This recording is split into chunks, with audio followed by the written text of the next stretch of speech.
Así, la velocidad de penetración la podemos determinar o expresar a través de la siguiente ecuación. Vp, que va a ser igual a 48 por la potencia de la perforadora, multiplicado a su vez por el porcentaje de transmisión de energía del pistón a la roca, dividido por pi, por la energía específica de la perforación, y multiplicado por el diámetro de la perforación, que está elevado al cuadrado. Normalmente el porcentaje de transmisión, TR, se supone normalmente igual a 0,7, es decir, no se transmite toda la energía del pistón a la roca porque se pierde una parte en pérdidas de energía en distintos puntos. Así observamos la correlación entre el coeficiente de resistencia de la roca en el eje inferior con respecto a la energía específica expresada en kilogramos centímetro por centímetro cúbico, y nos da como resultado una, más o menos proyectando los distintos ensayos, una recta,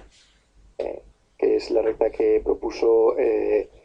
Paone, Madson y Bruce de 1969, que es una relación que correlaciona estas cuestiones, de tal manera que vemos que tenemos una energía específica en el orden de 2 aproximadamente para un coeficiente de resistencia de roca de 0,6 para casos de algunas areniscas. Sin embargo, encontramos algunos basaltos, algunas taconitas en la parte superior derecha de esa misma gráfica con valores de energía específica superiores a 6 y con coeficientes de roca superiores a 3. Observen que el diámetro está elevado al cuadrado y en el denominador, lo que significa que en el método de perforación rotopercutiva la velocidad de penetración es altamente dependiente del diámetro, y a medida que se incrementa el diámetro se reduce significativamente la velocidad de avance de nuestra perforación. Pero no es la única forma de evaluar la velocidad de perforación. La ecuación de Rabia y Brook se expresa de la siguiente manera. Vp es igual a una constante multiplicada por la presión de operación en megapascales y dividido tanto por el denominador por multiplicando elevado a un exponente b, que es el número de dureza al impacto de las rocas, que realmente es un modificado del ensayo de fragmentación, multiplicado por la dureza en la escala de Shor. Así podemos observar que la velocidad de perforación, según esta ecuación, está altamente influida tanto por la dureza como su capacidad o como su fragilidad o facilidad a la fragmentación, y es directamente proporcional a la presión de operación, elevado también a un exponente a. Cuando lo que aplicamos es en la perforación rotopercutiva el martillo en el fondo, la velocidad de perforación también se puede observar que el resultado de la ecuación que hemos explicado anteriormente sigue aproximadamente esta línea recta, de tal manera que la velocidad sigue una relación aproximadamente de, pues por ejemplo, para valores de 300 de resultado de la ecuación obtenemos una velocidad de penetración en el orden de pues unos 10 metros por hora aproximadamente. Podemos observar que algunas calizas son las que presentan velocidades de penetración más elevadas, alcanzando hasta valores de 16 metros por hora, mientras que algunos granitos pueden presentar velocidades de penetración considerablemente más bajas, hasta el orden de 4 metros por hora, utilizando el martillo en el fondo. Bien, vamos a pasar ahora a hablar del método de perforación rotativa. Es decir, en este caso ya no hablamos de la rotopercusión, sino exclusivamente el método de rotación. Bien, Respecto al ensayo del microbit, es un ensayo que se viene utilizando desde hace bastante tiempo y se basa en la perforación de una probeta con el uso de una microbroca que tiene 32 milímetros de diámetro y que se somete a un peso de 90 kilos y a 60 revoluciones por minuto. Cada ensayo consiste en una perforación con una longitud total de 2,4 milímetros y lo que se registra es el tiempo necesario para avanzar 0,7 milímetros. Después de cada perforación, la broca se calibra y lo que se hace es controlar el desgaste. Así, los valores que obtenemos son bajos o malos para rocas duras, mientras que obtenemos valores más altos o mejores para rocas de menor dureza. Vamos a verlo esto expresado en un gráfico. Y aquí lo que podemos observar es la relación entre el empuje y la velocidad de penetración, el empuje medido en miles de libras por pulgada de diámetro, y la velocidad de penetración en pies por hora. Los resultados del ensayo de microbit en pies por hora son las líneas que son crecientes. Así, por ejemplo, tenemos para las rocas más duras los valores más bajos del resultado del ensayo de microbit, porque son resultados que oscilan entre 0,02 hasta 0,2 aproximadamente. En estas rocas, para una presión o para un empuje importante, podríamos alcanzar valores en el orden, por ejemplo, de algo menos de un pie, mientras que para avances en el orden de algo menos de un pie, para ese mismo empuje, en el caso de rocas en el grupo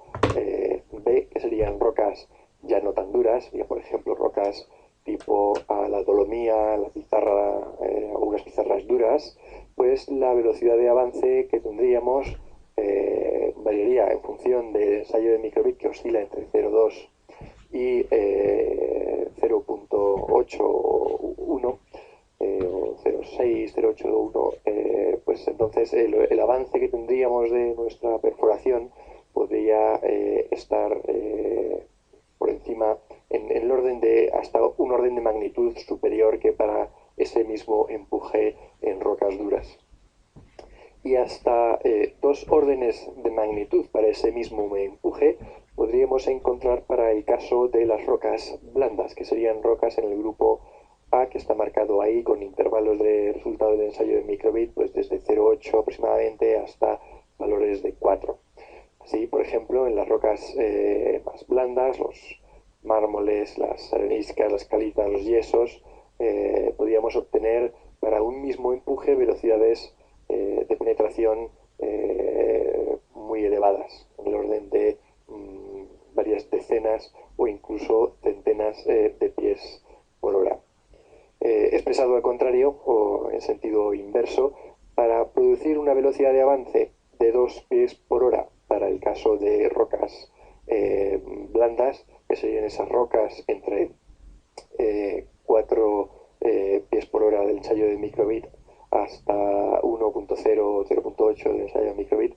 pues necesitaríamos presiones considerablemente más bajas que pueden oscilar hasta en 1 o 2 órdenes de magnitud en relación al empuje que sería necesario para producir esa velocidad de penetración. En cuanto al ensayo Indenter Test, lo que se utiliza es un diente de vidia o de carburo de tungsteno que tiene forma semiesférica. Este diente se aplica sobre las muestras aplicando presiones crecientes a intervalo de 500 libras. De esta manera se va incrementando hasta un máximo de aproximadamente unas 6.000 libras, es decir, si el incremento está en 230 libras por cada uno de los incrementos, pues alcanzaríamos una presión de hasta casi 3 toneladas. Entonces, el empuje que es necesario aplicar sobre el tricono sería el resultado de la siguiente ecuación, donde E es el empuje necesario, E es el esfuerzo umbral y L es un parámetro que va a depender del número de insertos que tiene nuestro tricono en el instante en el que está en contacto con la roca. Puesto que el número de insertos suele representar el 8% del total de insertos del tricono, entonces esa misma expresión podríamos transformarla en una expresión que sería que el empuje necesario a aplicar sería 0,08, que sería ese 8%, por E multiplicado por el número total de insertos del tricono. Esto facilita notablemente la forma de calcular el empuje que necesitamos aplicar para avanzar con perforación rotativa con un tricono. Así, la velocidad de penetración, VP, vendría definida por dos parámetros, n, que serían el número de revoluciones por minuto, y p sería el avance que efectúa el tricono por cada una de esas revoluciones. El avance del tricono es proporcional al de ensayo, donde p es igual a una constante por p' que se obtiene en el ensayo. K es una constante que engloba aquellas cuestiones que no se pueden reflejar en el ensayo. Las cuestiones que no se pueden reflejar en el ensayo son algunas como, por ejemplo, la energía con la que se produce el impacto, la distancia entre cada uno de los insertos, el tamaño de los insertos, la geometría o el diseño de cada uno de estos. La velocidad de penetración también se podría expresar según la siguiente ecuación, donde la velocidad de penetración sería el resultado de K', un valor determinado a partir de la experiencia en el campo, multiplicado por n, que es la velocidad de rotación, y a su vez multiplicado por dos cocientes. El cociente P' entre E es el índice de perforabilidad obtenido en el ensayo, mientras que E respecto a C es el empuje sobre el tricono respecto al número total de insertos que contiene dicho tricono. La fórmula de Bauer es otra forma de aproximar la velocidad de penetración, y en este caso Bauer lo que propone en su ecuación es que la velocidad de penetración sea de 61 menos 28 veces el logaritmo en base 10 de la resistencia a la compresión simple multiplicado por una ecuación que mide el empuje, los miles de libras por pulgada de diámetro, que es E dividido por D, multiplicado por la velocidad de rotación y dividido por 300. La fórmula de Bauer produce buenos resultados en resistencia a la compresión entre 15.000 y 50.000 libras. Así, por ejemplo, podemos ver en la gráfica que la resistencia a la compresión, que está en el eje X, en escala logarítmica, en unidades de 10 elevado a menos 3 libras por pulgada cuadrada, 10 elevado a 3 libras por pulgada cuadrada, y en el eje vertical tenemos la velocidad de penetración expresada en pies por hora. Así, lo que vemos que tenemos las calizas, son las rocas que representan una resistencia a la compresión simple en ese intervalo que viene marcado entre los valores de 5 a más de 20, y presentan una velocidad de penetración equivalente a la que viene reflejada en esa curva. Sin embargo, las cuarcitas y los granitos vienen reflejadas en la parte más superior, lo que indica que por este método, a una resistencia a la compresión simple más elevada, lo que vamos a obtener son